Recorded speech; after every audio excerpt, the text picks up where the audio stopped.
The first whisper wasn't a cheer. It wasn't a roar. It was a question, soft, uneasy, almost afraid to escape the lips of fans across the baseball world. Are we ready for this ballot? It arrived like a storm nobody fully prepared for, quiet at first, then crashing through the sport with the force of history demanding to be heard. Because the 2026 Hall of Fame ballot isn't just a list of names.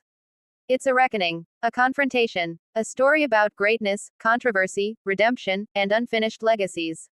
And tonight, we're diving straight into the heart of it. There is a strange electricity in the air, the kind that makes you sit up, lean forward, and forget everything happening around you.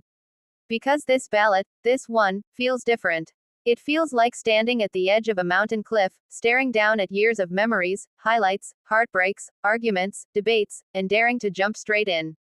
The questions start swirling instantly. Who belongs? Who doesn't? Who waited too long? Who might never hear that call? But before the noise, before the numbers, before the endless discussions, you hear a single name echo first. Carlos Beltran, a player whose career was so brilliant, so complete, so unbreakably polished, that even his critics pause. A postseason legend with ice in his veins, a switch-hitting artist who seemed to draw perfect arcs in the air with every swing. And yet, that shadow. That one chapter. The controversy that still follows him like a stubborn ghost. Some say it's unforgivable. Some say it's overblown. But everyone agrees, it changed everything. Beltran's story on this ballot isn't about numbers, they're already Hall of Fame numbers. It's about forgiveness. About time. About whether greatness can be separated from the mistakes that stained it. And as the spotlight shines on him, another figure quietly steps into the frame. A player whose defensive brilliance almost feels like myth. Andruw Jones. There are players who play center field. And then there was Andruw, who owned it. Controlled it. Commanded it like a king ruling his kingdom with instincts that bordered on supernatural. The jumps, the angles, the fearlessness, every play felt like watching physics bend around him. And for years, he was overlooked. Underappreciated. Forgotten. But now, his momentum is real. His supporters louder. His case undeniable. This ballot might be his moment, the long overdue recognition of an artist whose canvas was the outfield grass. Yet even as fans debate those two titans, another name enters with a different gravity. Cole Hamels. Smooth. Stoic. Surgical. A pitcher whose postseason brilliance became legend long before his career was even complete. You don't talk about Hamels, you remember him. Game 1. Game 5. The changeup that floated like a feather but cut through hitters like a blade. He wasn't the loudest. He wasn't the flashiest. But he was the guy who walked into the biggest stage imaginable, and never flinched.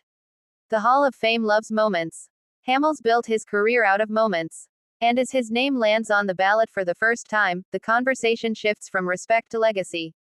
But the ballot doesn't end with those three giants, not even close. It's filled with stories. With heartbreak. With unexpected arcs that defined entire baseball eras. There's a slugger who terrified pitchers for a decade, but whose journey was derailed by injuries that stole years from his prime.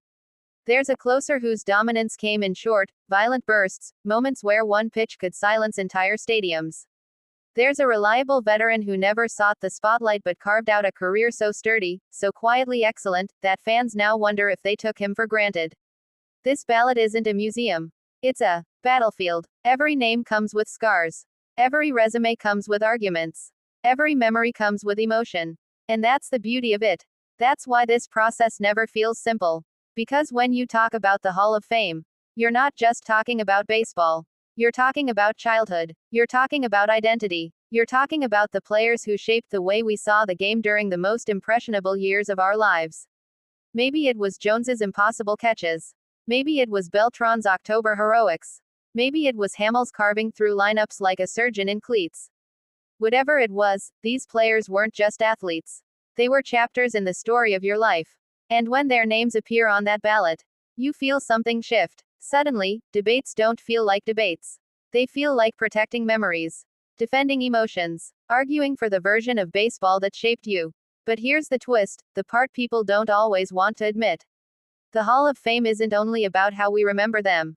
It's about how history will remember them. Long after we're gone. Long after the debates fade. Long after the stadium lights dim. This ballot is the bridge between eras, the one that forces the sport to acknowledge its past, confront its controversies, and honor its heroes. And so, as we stand here, staring at this class, we feel something rare. A mixture of nostalgia and anticipation. A connection between who we were and who the sport is becoming. The Hall of Fame doesn't choose its legends. Time does. Memory does. Impact does. And this year, impact echoes louder than ever. So as the votes roll in, as the debates intensify, as the baseball world holds its breath, one truth stands unshakable. This ballot doesn't just celebrate a generation. It defines one. It captures years of brilliance, heartbreak, controversy, and evolution, and locks them in place forever. And whoever hears their name called, whoever walks through those iconic Cooperstown doors, will not just enter a building. They will step into immortality.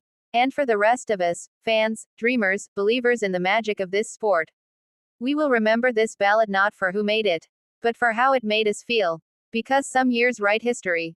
But this year writes legends.